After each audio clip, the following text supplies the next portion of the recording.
Something you might encounter is the concept of confusion matrix. So let's dive into what those are all about. What's the confusion matrix for? Well, the thing is, sometimes accuracy does not tell the whole story, and a confusion matrix can help you understand the more nuanced results of your model. For example, a test for a rare disease could be 99.9% accurate by just guessing no all the time, saying you don't have it. A model that does that would look on paper to have very high accuracy, but in reality it's worse than useless, right? So you need to understand with a case like this how important a true positive or true negative is, how important a false positive or false negative is to what you are trying to accomplish, and to be able to measure how good your model is that each one of those cases. And a confusion matrix is just a way to illustrate those nonsenses in the accuracy of your model. One might look like this.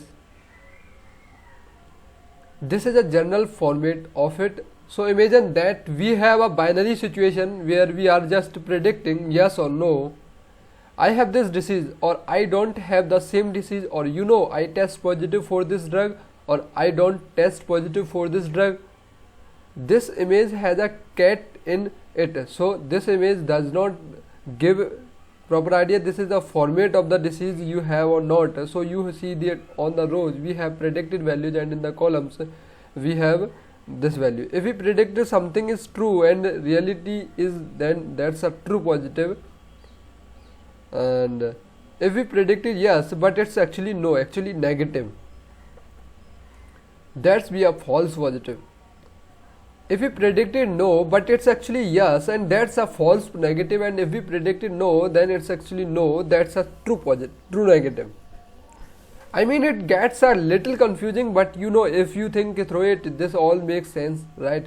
So in an actual confusion matrix, these cells would contain actual numbers of how often your model actually did that on its testing data set. So keep in mind too that you have to pay attention to the labels. There is no real convention to how this is ordered. Sometimes you will see predictions up here and actual values over here.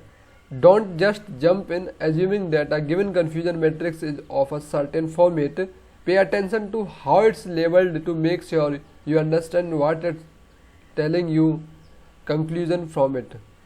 Sometimes something else worth noting here is that you typically want to have most of your values here and here, right? So the diagonal here of your confusion matrix is where most of your results should be. This is where accuracy lives, right? So this is where I have a true positive, this is where I have a true negative. You want those to be nice big numbers, and false negative and false positive to be comparably low numbers, hopefully, right? So an accurate model would have high numbers along this diagonal value here. Let's plug in some actual numbers to see what that might look like. So say I have a machine learning model is trying to figure out if an image or not. If we predicted that it had a cat, and it really did have a cat, that happened 50 times in your slide, but sometimes I predicted it was a cat, it was a dog or fish or something, and that happened 5 times. If I predicted that was not a cat but it really was a cat, that happened 10 times in this example. And if I said it was not a cat and really was not a cat, that happened 100 times in this case. So that's just how you interpret a confusion matrix, and we will talk about how to make matrix of this data that are more useful for analysis shortly. Sometimes you will see confusion matrix in a different format where we actually add things up on each row and column as well. So that's something you might see once in a while.